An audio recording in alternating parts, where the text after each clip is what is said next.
on, chill. Welcome back to another episode of Nerds on Ice, where cool nerds get fired up on today's hot topics. As always, I am your host, Chris Fury. Let's meet our cool nerds for the evening. First up, we have Mike Hodgen, otherwise known as Far Far Away Cosplay, a cosplayer from the Northeast Ohio region who has been participating in the craft since 2014. Utilizing the hobby not only as a creative outlet, he tries to bring a bit of joy to all he encounters while doing it. Thanks for coming on, Mike. Yeah, thanks for having me. Oh, no problem. Rocky Ruiz is a cosplayer originally from Ohio and considered himself a huge nerd. Rocky and his brother declared years ago that Thursdays will be now known as Nerds Day. He's been a fan of Star Wars for as long as he can remember, and he's usually excited for any form of Star Wars media. Thanks for coming on, Rocky.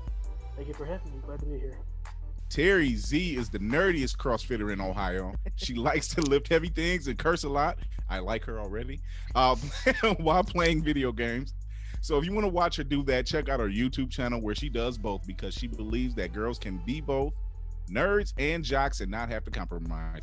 She's currently playing Resident Evil on her Twitch stream, so check out Terrii Z on Instagram, Facebook, Twitch, and YouTube. Thanks for coming on, Terrii. Thanks for having me. And finally, we have cosplayer, producer, ringleader, and of the Cosmic Disasters crew, which I'm a proud member of, as well as a bit of an expert on Mandalorian lore, or is he? It's Tommy D. No. Hi, Chris. Thanks for having me. I'm really excited to be on the show. Well, so with the major hit The Mandalorian on Disney Plus, along with the cutest co-star to date, the child, there's still so much to digest about the Mandalorian lore. Most notably, Boba Fett, the infamous bounty hunter of Star Wars fandom, which has just been announced earlier today that Disney Plus will do a Boba Fett series that may premiere before season 3 of The Mandalorian. So let's start there. There has been a lot to take in, it seems just with each episode, there's so much Easter eggs and nostalgia being dropped in here. So I'm gonna let you guys take the floor, and I'll let you find out and talk about what theories you have, what do you like about the show, where do you see the show going. So we'll start with Terrii, and you just go around. Oh man, I mean, I don't know. I don't have a whole lot of theories yet. I try to not put too much, I guess, anticipation into it. I would rather let the storytellers tell me what they want me to know when they know it. So I mean, basically what I just love the show, that it's brought us back to kind of the root of what Star Wars was to begin with, that it's a Western. It goes back to the spaghetti Westerns, that it really harkens us back into that, and that there are real characters, real people in costumes, and not just CGI floating around. These characters have depth, and we're just thrust into this new way of looking at the universe of Star Wars, because we haven't seen the aftermath of what happened after the second Death Star was destroyed. So I mean, I'm just blown away with the depth of it all. Anyone? Being able to take this time now after Return of the Jedi, right before Force Awakens, and kind of fill in the gap a little bit. Like, we hear about stuff that has happened when they talked about it in Force Awakens, but actually being able to see certain points of it now only from the perspective of a Mandalorian, who before this we've only seen, in Clone Wars, Rebels, but live action Boba and Jango. So now being able to see a new breed of Mandalorian, if you will, and how he's making his way through the galaxy and then tying his way into the overarching universe, it's been really cool to see. Of course, I have all the theories or the what ifs or what I want to see. Ideally, now with the child and Mando taking him back to his people, or Jedi, if you will, are we going to see the rise of the new Jedi Council that Luke Skywalker's been forming between Return of the Jedi and Force Awakens? Because that all happened between that time frame, and then Kylo, or Ben at the time, ends up destroying that. Or do we get to see? I think it is confirmed about Ahsoka. So with her coming in, maybe she'll just take the child off on her own path and going on their own way rather than being with the Jedi. So it's just two different routes. I'm hopeful to at least touch on at least one of them with this old nitty-gritty Western style of Star Wars that we've been seeing. Rocky, what do you got? Well, the thing that I'm liking about Mandalorian is like I'm liking how having side stories um, like because like with the main movies you're always following around like the main Jedi, you're always following the one family, you're always following a Skywalker. So it's like they're always Jedi. So it's kind of cool to see like the deeper parts of the world when you're following guys like Mando and like the characters from Rebels. So like I'm just always liking to see these smaller characters because it like expands the world, the Star Wars world, and I'm excited for that. Um, but theory-wise, I didn't really have any going into this season. I just want this season to be as good as the first one.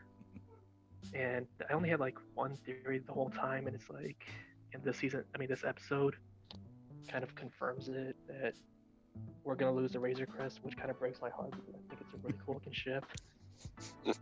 But my theory is Boba's gonna give him the Slave One at the end of the season.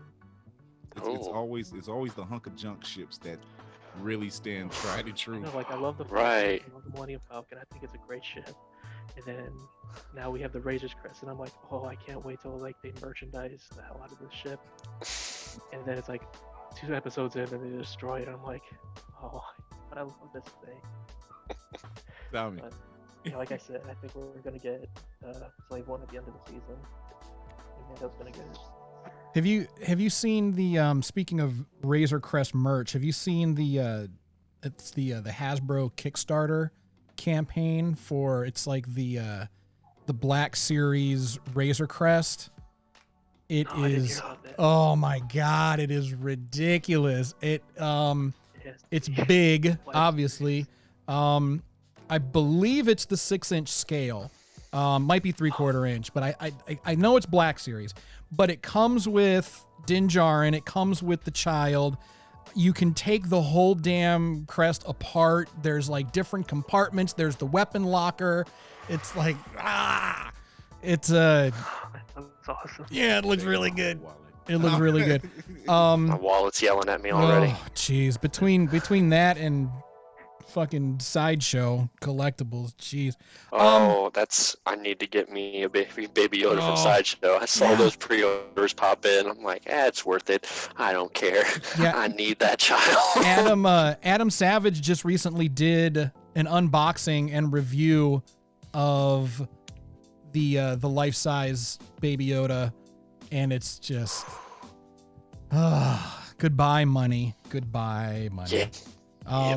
But as far as theories, it's like I think they're all out there. I would like to see Slave One. I don't know if we're actually going to lose the Razor Crest or not. I mean, it's limping. I mean, we saw what the Jawas did to it. They pulled it the fuck apart, and then True. and it's been beat up before. It's like the Falcon, Rocky, like you said. It's just that hunk of junk. It just keeps going. Yeah, like I said, I don't want it to go away. It's just like this is like my theory that it might happen, and that's what I'm worried about. Would be a good transition for Slave One, though. You're right on that. It would be, but You think Boba would give it to him, or maybe Mando would take it? I don't know, and this is what kind of has me just. I'm just kind of fucked up on the whole thing right now because we know Boba Fett. If you've read the books, obviously the EU is no longer canon, but we know Boba Fett through the books, through the novelizations, things like that. But we don't know him anymore. I mean, this is a brand new character, Boba. but a clean slate.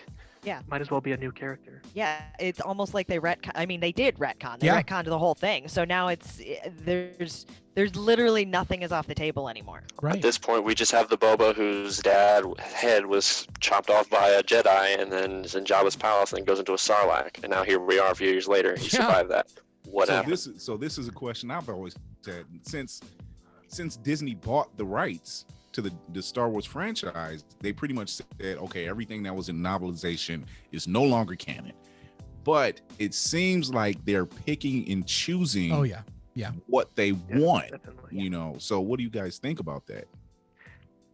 I think it's a cool idea because like there's so many characters in the extended universe and so many concepts that like fans have openly said how much they love. So like, I think it's a smart idea for Disney to go into their extended universe vault and say like, okay, what are these things that we can add to the story that people like? Yeah, they're I think listening. that's a great way to bring fans. Yeah. It's a sign that they're listening to the fans. Like, I mean, if Mando says anything, or even the Kenobi series, not to go off topic, but the fact that they're listening to the people that we like, the characters that we like, and bringing them to the forefront even more so is something. Yeah. Well, and they're hiring fans Yes. of the franchise for the first time. Like, I was thinking about this today. Like, George Lucas has always been like the overlord. He's the guy that he makes all the decisions, and for the first time ever, now we have all these new voices and all these people who have we've grown up with it. This 30, 40 years of our lives we've put into this universe, and we're able to use our voices, or they're listening to our voices. Like, it's fans. It's almost like fan fiction has been given a budget. Right. Yeah. I mean, look at the people that were. Oh, I'm sorry, but Favreau and Filoni. I mean, they are fans. They are us. They are one of us. You know, Exactly, the two of them yeah. are us. You know, and so to see them at the helm, like you said, you know, Terry, that's a really great way of looking at it. You know, it's like fan films with a budget. You know, fan films that have been given the green light to move forward and, you know, just go balls out. And it's exciting to see. And I love the look of the Mandalorian. It's like, remember we were supposed to get 1313, the video game, the Boba Fett video game years ago. It ended up in development hell, but it was supposed to show that raw, gritty side of Star Wars that we really haven't seen since the original trilogy. Although Rebels and, you know, and the Clone Wars did dive into it a little bit, but now, you know, live action, you know, we get to see that, you know, and it's a really good time to be a Star Wars fan. oh yeah, Absolutely. Yeah. like we're always. This was much needed this year too, for this to drop here, especially with everything all we've been going through. It's like, okay, I got something to look forward to now each week. Something to cheer us This up. is- Yeah. yeah. So now that we know that we've all seen episode 1, we've all seen episode 2. Now we know that Tamora Morrison is now on the show. There's no question. Yeah. It's him. No question. Right. Where do we see this going? Do we see a face-off? Do we see some kind of standoff? Do we see a team up? What do we see going forward? I mean, I'm hoping for a team up, quite Same. frankly. I think that they kind of they kind of gave us that little hint of what it would look like in the first episode, you know, with two Mandalorians teaming up on something. Maybe there's a greater good that that can come of this, because we have these two really gray characters to begin with. They're neither good, they're neither bad. They're just kind of in the middle of the spectrum. And you know, what could happen when those two powers of, you know, the forces, you know, come together and they make a thing. Like, I want to see what that would look like. Maybe, you know, Boba Fett takes Mando under his wing and kind of teaches him some new tricks that, you know, Mando hasn't learned. That'd be cool too. I can see, at least going off of that on the team up, I can see that eventually happening, but initially I think there would be a face-off, just as they teased at the beginning of episode 1 there, when they were both just standing there looking at each other. Not Boba, of course, but I think it's what's the guy's name that had his armor? That's I his just call mom. him the Marshal. Dan. Some fan I Yeah, am. Cobb. But Cobb okay, Vanth. yeah. Cobb. That's it, Cobb. Corn on the cob. That's how I remembered. Anywho. And we in Ohio. But when they had that little standoff there in the cantina, if you will, and just staring at each other, kind of hands near the guns, near the holster type of deal, I can see that happening with Boba and Din, where it's kind of, he's rooted in Mandalorian culture. He is. And Boba's kind of, I mean, with Jango, he wasn't really a Mandalorian anymore when he made that deal with Dooku and did the whole clones and everything. So Boba didn't really grow up with Mandalore, if you will, so to speak. And then now with everything that he's going through, they just have different opinions on almost the same thing, like the same topic, if you will. So I could see them clashing, but then coming together for a greater good, or to face off, I guess, against Moff Gideon. So then two Mandos against him, trying to, like, it would benefit Boba Fett and one less Empire around here, or one less person from the Empire. It would benefit Mando because dark saber, and like for his creed and for his history, if you will. And then they might just part ways, still like being in contact type of deal, but there is that initial conflict, I think, but they would overcome that for a greater good. Yeah, to go off what Mike's just now saying, I kind of think that it kind of will be the same ideas. Like, definitely the two will definitely butt heads at first, but I'm thinking by the end of the season they'll at least respect each other if they don't like each other. Yeah. And like maybe Boba is gonna help Mando get the dark saber from Moff Gideon like before the season's over, or at least maybe that will be like the plot of season 3 is them getting the saber. If we're calling the cliffhanger right now, I'm gonna be so mad. Damn, like Star Wars likes to give you cliffhangers. People like Star Wars is full of cliffhangers. I would not be surprised. Looking at you, Force Awakens. Or what if that was it? What if that's all that we see of Boba? What if that was just one and done? That would be just Thank you, Dave Filoni. You know, but since we've the series was confirmed, a Boba Fett series was confirmed, so maybe this was like a little mini backdoor pilot. Like we get to see Boba. Okay. We know that he's alive. And then when this new series comes out, we pick up with him walking away. I don't know. And that's the thing that makes me crazy, because it could be anything, you know, and like, Right. Maybe it could be.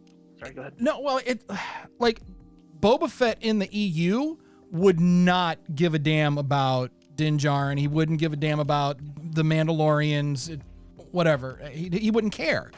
But again, we don't know this Boba Fett. We don't know this Boba. Right. And like, you know, Mike, what you were saying, you know, about,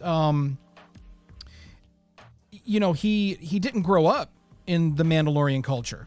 You know, he grew up as a bounty hunter, like just straight up. He was a bounty hunter with Mandalorian armor, but that doesn't make him a Mandalorian, you know? So does he care?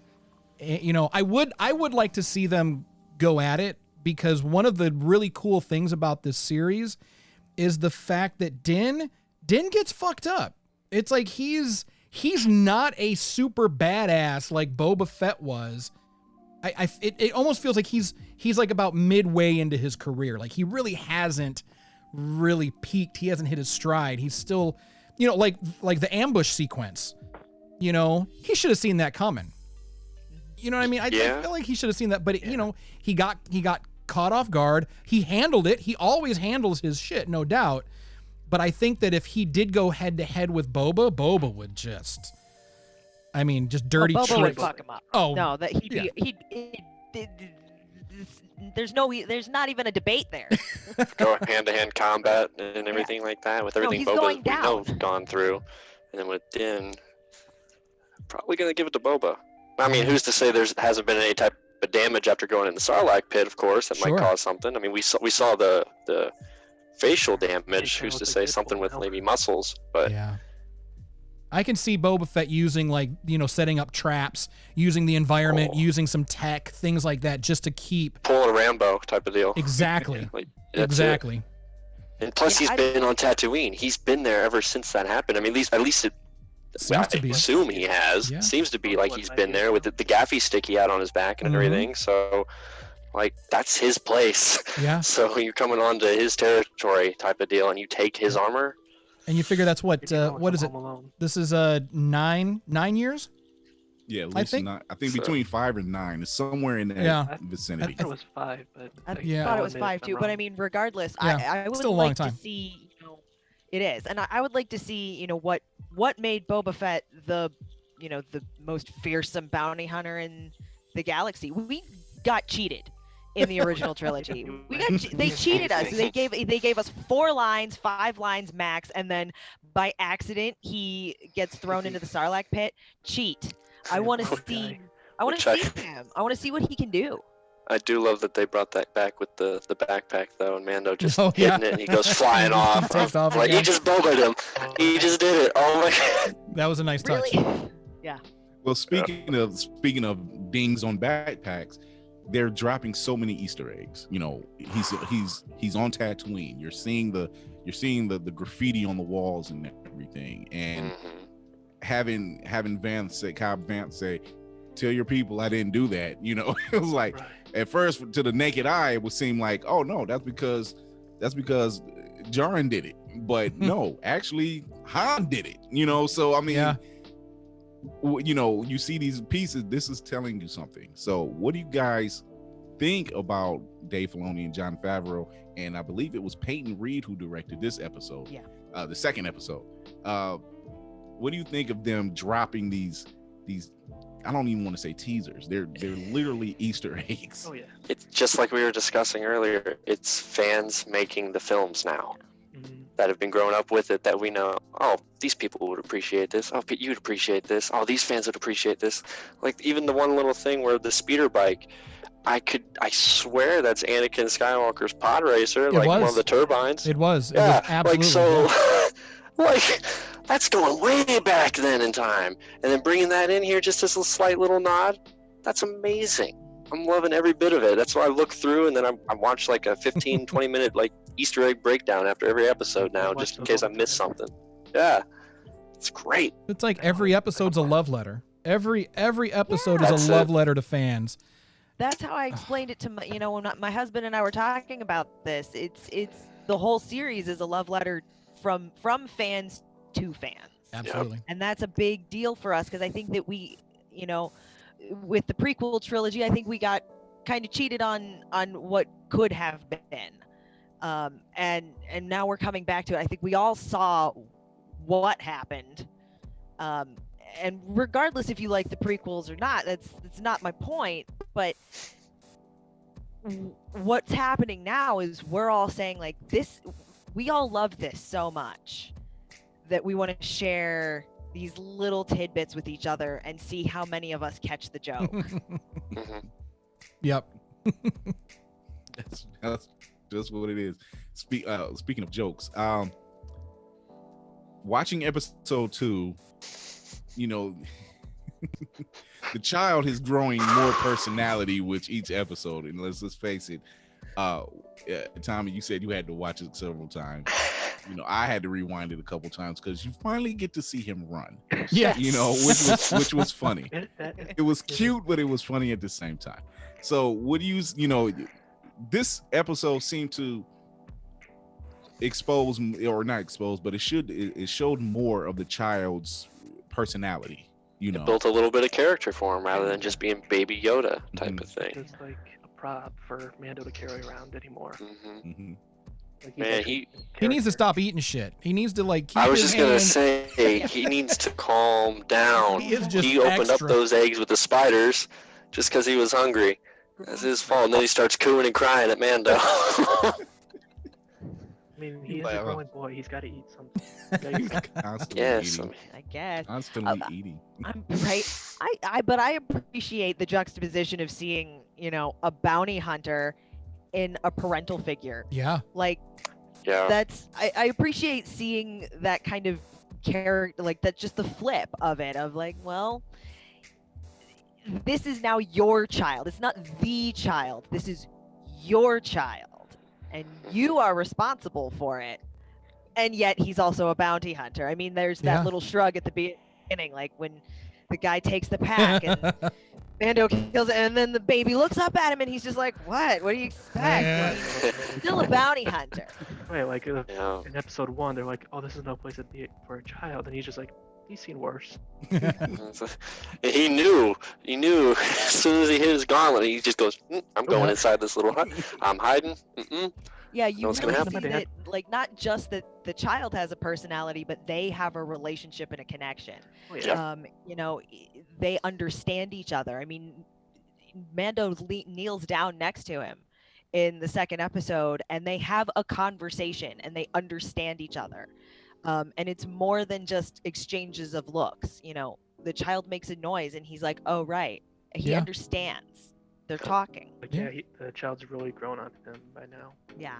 And I it's mean, it's very. showed I'm sorry, Chris. Go ahead. No, I was gonna say it shows the personality, like Terrii was saying. It shows the personality, like when they show the frog mother walk off, and the child is just cooing, and he's like, he literally catches on, like, what do you want? Wait, what do you mean she left? Yeah. He Yeah. picks up on it, like, Go ahead.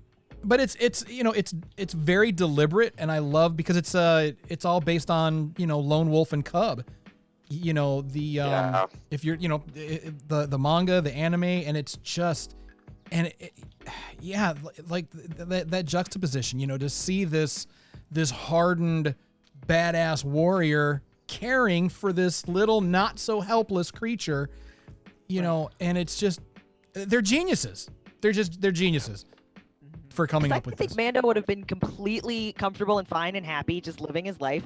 He had no reason to change. There was nothing wrong with his life. He would have carried on being a bounty hunter for the rest of his career. Sure. He needed nothing else. He had everything that he needed until he met the child. And then all of a sudden everything changed. And it's not just that he feels responsibility. He sees himself in that child. Yeah, When foundling. he looked He's at the that foundling, child at the very beginning, he was literally looking into himself and realizing, like, I was this baby once.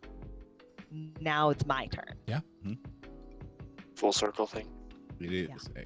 I was just going to address that the fact that he's a foundling and he's seeing himself in this child, and he's like, I can't just let this kid die. I can't turn him into people I know are no good. I have to watch over him. Yeah. And even the armorer says it. He's your responsibility now. You're a clan of two. He's yours now. So does he have to find the people? He may never find his kind. I mean, let's face it, Yoda was around for X amount of years. You've never seen another of his race. Yaddle. We got Yoda and Yaddle, but aside from that, but that's it. They're clearly like an endangered species. So, and then who's to say, like, what if he finds, what if Mando finds these folks and says, you know what, I'm not going to leave this child with them. I mean, what if he finds? They're not what they expect. What if he finds Yoda, or is visited by? I mean, Yoda's dead at this point, but what if he's visited by Yoda? That would that'd be cool. I hadn't thought about that. That would be something. Maybe he ends up on Dagobah at some point, and Yoda visits him. And man, if they go to Dagobah, the amount of chills I'm gonna have. I'm telling you, right? I will, because I know they'll just put in like a tiny little bit of music from Return of the Jedi or Empire, and I'm just gonna just. Yoda's hut to be there. And, absolutely. Yeah. The little hut. Oh my god. That Mando won't fit in. Then he can't. Yeah. I've noticed though in the past 2 episodes, every time Mando, like after something, first episode he's all just covered in just goo and a mess, and this next one he's all frozen. Every time his armor just keeps getting beat up or just like weathered and weathered. Yeah. You imagine him on Dagobah. All swampy It's and gotta be muddy. slimy. Right. Yeah. And then like all of season 1, he's constantly getting covered. It's gonna give a whole new meaning to swamp butt. Whole new meaning to swamp butt. Mando, you got Dagobah butt. Dagobah. Dagobah butt. Dagobah. Dagobah. Oh my goodness. But with everything that's going on with the Mandalorian, we can't wait to see what else they have with the Favreau, Filoni, and whomever they add to their directing team. And just amazing work that they're doing. Yeah. It's unprecedented. I think it's something that Disney knew they had something special in the fact that they're working with the Henson shop. This thing could go on for several seasons. But absolutely. But unfortunately, I have to call this one. It's the end of our show. I want to thank our guests. Oh. And time already went. Before we close, one question. Yes. Okay, so I'm not 100% sure on this, but the spider creatures, we saw those in Rebels, right? Those are the ones we saw in Rebels, right? Pretty sure. I think they are, but I don't want to be 100% certain. I don't know. I believe so. I don't know. They're not? I can't be Oh, you don't 100%. know. I know that there were Google it. there were the spider droids. I know that there were spider droids, but I think that was Clone Wars. I think that was in the Clone Wars series. Yes, I gotta watch Rebels again. Yep. Oh darn. And we didn't even touch the clone part of it, but this is definitely a topic in the conversation clones. that is going to be had again, either mid-season or after the season is done. but unfortunately, this is the end because we have other shows. Yeah, we gotta go. So I'm gonna call it. So I want to thank our guests for coming on, and I'll do a quick rundown and let everyone that's listening, let them know where you can be found. So we'll start with ladies first. We'll start with Terrii. Oh, I tell you. Yeah. I'm like, ugh. Well, you can find me on Facebook, Instagram, YouTube, and Twitch. Any one of those platforms. I've got a stream tonight, so. All right. Rocky. You can find me on Instagram and Twitter at Key Factor Creations, creations spelled with a K, not a C. And I'm also on TikTok at Rocky20X. If you want to see my Mandalorian armor in action. I've seen it. It's great. Mike. You can find me on Instagram and Facebook, but if you want more up to date, it's probably on Instagram, and that's Far Far Away Cosplay. There's an underscore in between each word. It's far, far away because I'm far away from everybody, it seems. So, yeah. Tommy, like you really need an introduction. Come on, man. Come on. Circle of Nerds. That's it. Circle of Nerds everywhere. Your favorite podcast platform, YouTube, TikTok, Instagram, Twitter, Facebook, everywhere. Just Circle of Nerds. That's it. I don't have my own social media. I mean, I do. I just never do anything with it because it's always just Circle of Nerds. That's who I am now. And I am your unforgettable protector and host, Chris Fury. And until next time, remember to educate yourself and others, entertain yourself and others, and empower yourself and others. And until next time, Chris Fury, out.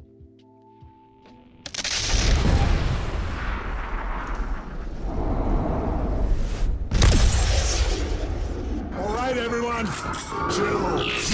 To hear all of our podcasts, look for Circle of Nerds on iTunes, iHeart, Pandora, Spotify, or wherever you get podcasts. And if you want to see these weirdos in their natural habitat, just look for Circle of Nerds on YouTube and Patreon. Make sure to subscribe so you never miss an episode.